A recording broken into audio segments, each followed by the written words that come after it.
James hit Becky. Yep, James hit Becky, gave her like a two-piece and a nugget or whatever.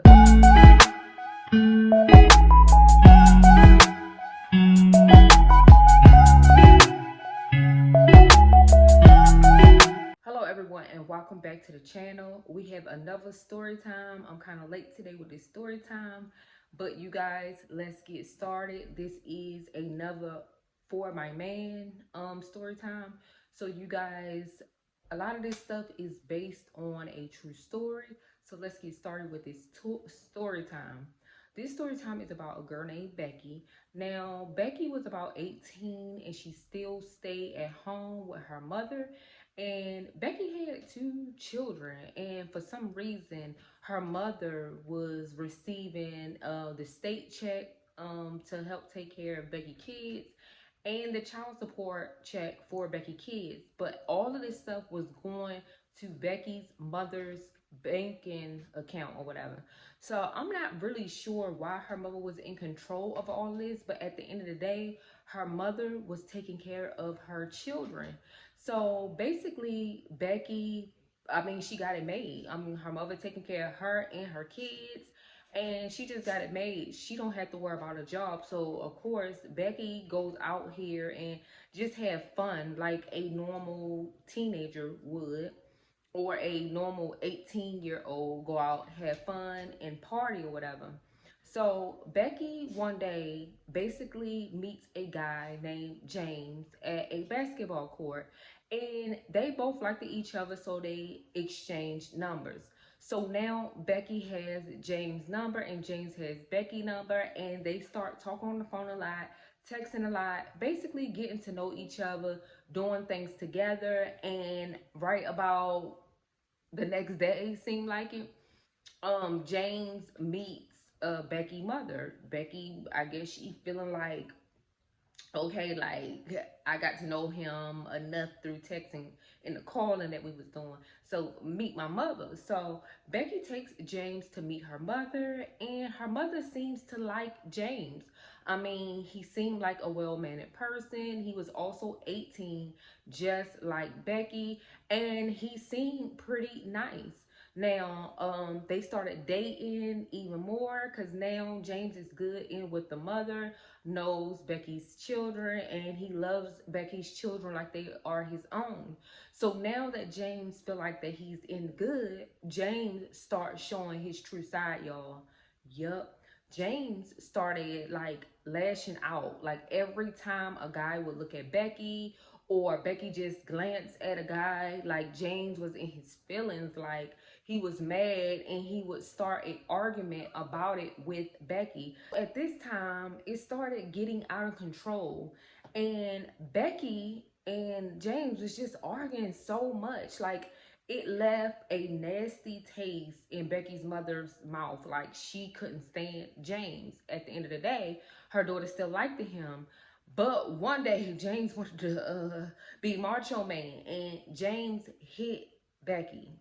Yep, James hit Becky, gave her like a two-piece and a nugget or whatever. So James hits Becky, and Becky mother like, oh no, he didn't. He out. He can't come back here.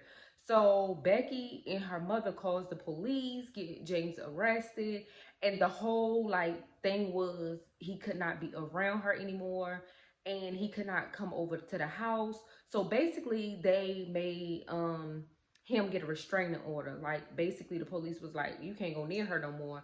So they got a restraining order out on James. So now everything is copacetic, and Becky and James split up because now James cannot come around Becky. And quite frankly, like Becky mother was so happy and she didn't care. So about a year, Becky and James, they're separate ways, haven't talked or anything. So one day they both, conversate again. I'm not sure if Becky reached out to James or James reached out to Becky, but they started back talking after a year. So once they started back talking or whatever, James would still come around, even though Becky's mother was like, no ma'am, no ham, no turkey. But she wound up getting pregnant. And when she wound up getting pregnant, Becky mother was like, like already struggling with her kids. So Becky decided to tell her mother that she was pregnant by James, and basically this her third baby. And her mother was like, "Oh, no, no, no, no, no, because you're not even taking care of the other two. I am. So no, you need to terminate this pregnancy." And so honey, Becky did what her mother said at the end of the day, because Miss Becky knew she was going to take care of them kids. So, but she wound up not telling James that she was terminating a pregnancy now. And James was excited that he was about to have a baby because he really wanted to have a baby by Becky. I mean, he loved her kids, but he wanted a child of his own. So basically, Becky knew how bad he wanted these children, a child by her. So basically, she didn't tell him, and she wound up getting a abortion or whatever.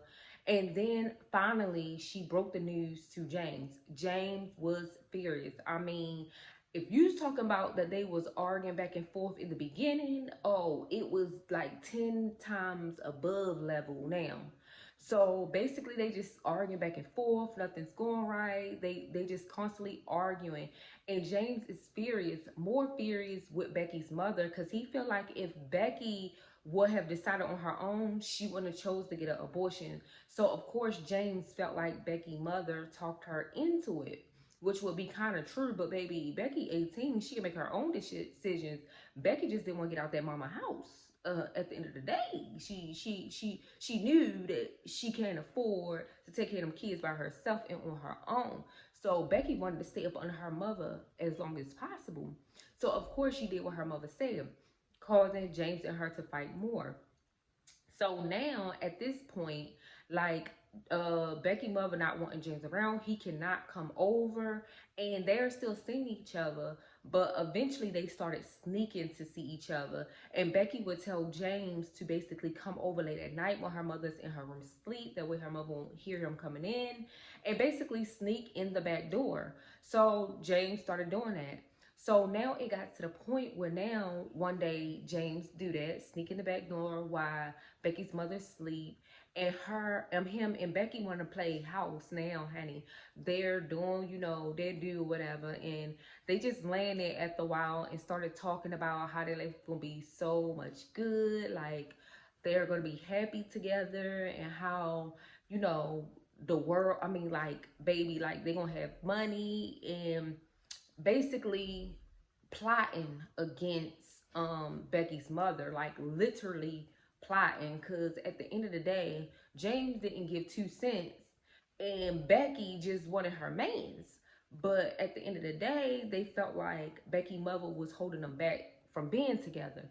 So they're up here plotting, y'all. Literally, she's plotting with James to take her mama out.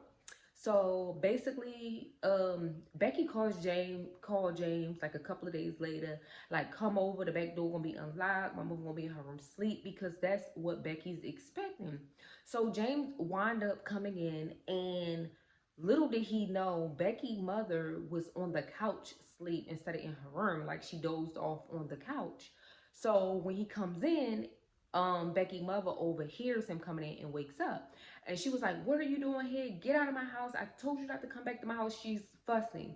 So instantly, James panic, and he punches Becky's mother in the face. Like, he gave her 2 pieces of chicken and a damn biscuit. Like, he punched her, and she's like yelling at him, and he just start going in. He start punching her and punching her and punching her and punching her. And Becky's mother had like a soda bottle or something sitting on the side. He literally picks up the soda bottle, because Becky's mother fighting back now. He picks up the soda bottle and hits Becky's mother with the soda bottle. And Becky's mother still fighting for her life. But at this point, he had all the strength. Like, he was taking her in, honey. She was looking like already through. And so he wound up going to the kitchen, getting a pot, coming back and start hitting her with the pot, y'all. Hitting her with the pot. Now, at this time, James goes, and Becky mother already like zoned out, like ain't moving. He goes, wake Becky up and tell her to come down. Like, I just panicked. Your mother was in the living room. I just panicked. And she comes down like shocked, like, girl, stop. Like, y'all wasn't planning this like months ago. Like, y'all wasn't planning this, girl. Stop acting like you lost. But Becky came down startled, like, oh shit, you really did it. Like, I wasn't serious type energy. So now she's just standing there and James still hitting her. Meanwhile, she turns and look and her mother eyes are open at this point. And she like, oh, she already looked kind of messed up. Like, she's gonna die. Like, in her head, she was like, with her stuff. So they went searching for Becky's mother's purse. They found the purse and start digging in it, trying to find stuff. Wind up getting the cards and everything. So her and James left Becky's mother out, strung out on the floor, like, because they thought she was going to die because she was weak, like she wasn't moving. But she was, you could tell she was still trying to hold on.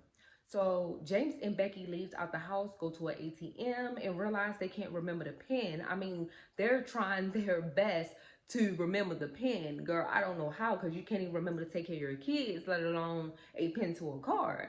So they can't remember the pin. They go back home, and Becky's mother is still like in there fighting for her life, honey. And at this point, the purse or whatever had blood all over it. It was blood all over the house. Like, that house was destroyed, y'all, with Becky mother's blood. They decided to pick Becky mother up and take her and put her in the trunk of her own car. And they got in the car and drove the car like in the neighborhood, but it was like across the street type, and left the car sitting there, y'all. They went back home like nothing happened. They cooked, ate dinner, woke up, ate breakfast like it was a normal day for like 2 days straight. Like they was one big happy family, honey. How? Now one of y'all got a job. Now one of y'all can't take care of them kids. And y'all just had to kill your mother. So at the end of the day, next thing you know, a neighbor walks past the car because his car is right by Becky's mother car. Like, y'all parked her car by somebody else's stuff. But little behold, the car was parked next to his. He wound up seeing blood on the trunk and then turned around and smelled this bad odor. So he called the police. Like, he was like, yeah, something ain't right. Yeah. So he called the police. Police came. They opened the trunk. They ran the tags and everything. The tags came back to Becky's mother's, in Becky's mother's name, address, all of that stuff. They went over, knocked on the door, and they asked Becky when the last time she seen her mother. And Becky like, I'm not sure. She haven't been here in 2 days. Like, girl, of course, you put her in the fucking trunk. So now the police like, okay, like, so you haven't seen her in 2 days? You didn't think to report it? And she was like, no, like, I just haven't seen her in 2 days. Like, really nonchalant. To the point where Mr. James come over like he man of the house and stuff, like, yeah, and massaging Becky like ain't nothing wrong, boy. Like, somebody gonna be massaging you in prison. But he just massaging her shoulders while she talking to the police and stuff, and she's acting nonchalant. Y'all, remember Becky had 2 children? Well, one of them was like 4. The officer was talking to Becky. Meanwhile, her 4-year-old brings grandma's purse, honey. Like, this grandma's purse, like, something wrong. She ain't gonna leave her purse now. If a 4-year-old no granny ain't gonna leave her purse, she ain't said it to the police, but she brung the purse because she overheard the detectives and stuff, like, talk about her grandmother. So she brings granny purse over there. Why blood all on the purse? Like, blood just all on the purse, and hands the purse over to the detectives. Now, at this point, the detectives might as well close the case, put the handcuffs on them, and took them down. But, the police was like, yeah, can we search? So they wound up searching and seeing the house was still destroyed. Even though Becky and James tried to clean up, y'all, the house was still kind of a mess. They didn't do a good job. So Becky and James got taken down to the jailhouse, and both were questioned. Becky was still nonchalant and trying to play hard. Meanwhile, Mans over there, James, is telling everything. Told the plan that they had, told exactly what happened, how he got nervous and scared, and just went on and did what he had to do. How they went to the ATM and couldn't remember the pin. Like, James told everything. But little and behold, you guys, James and Becky got a lot of time. James got like 30 for snitching, 30 years. And Becky got, like, I believe it was life. or whatever. Yeah, so who gonna take care of your kids now, ma'am? Like, who's gonna take care of your kids now, ma'am? Hopefully the daddy still wants something to do with them, but grandma ain't there no more. But you guys, thanks for watching. Don't forget to like, comment, and definitely subscribe. Peace.